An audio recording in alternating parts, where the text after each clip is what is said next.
Topping the news this evening, statisticians released some key indicators today which reveal growth in the economy last year. Growth in the financial services and insurance sectors among them.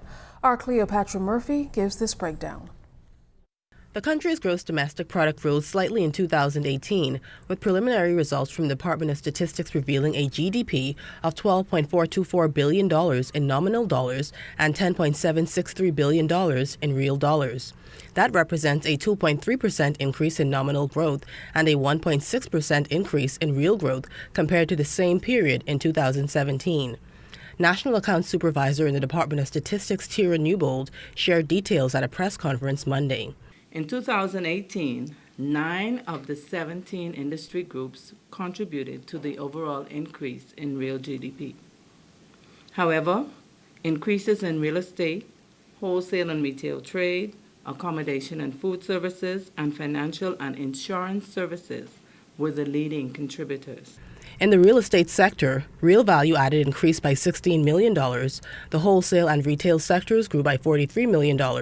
Accommodation and food services industry grew by $253 million collectively, that Newbold says was spurred by the 7.9% rebound in tourist arrivals from 2018.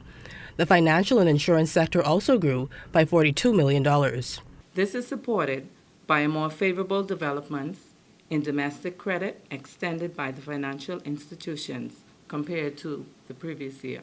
Newbold also highlighted sectors that contributed to GDP growth using the expenditure approach. Household expenditure, which increased by $140 million, or 1.9%. Nonprofit institutions serving households grew by $7 million, or 2.2%. Exports of goods and services increased by $244 million, or 6.3%.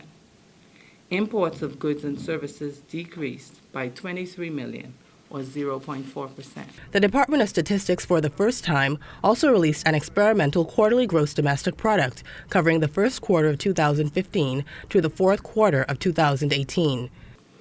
The present indicators suggest stability and the ability to provide quarterly GDP with a 2-quarter lag. The annual GDP serves as the benchmark for the quarterly GDP. Acting Director of Statistics Leona Wilson says the quarterly GDP has been introduced because of the demand. Demand for GDP on a more regular basis, instead of waiting for the annual GDP once a year. Both policymakers and international organizations, they want to have some idea of what is happening in the economy on a more timely basis. Newbold says anything can cause the economy to increase or decrease, so the department is not able to determine if the latest increase is indicative of a trend moving forward. Cleopatra Murphy, SAT&S Network News.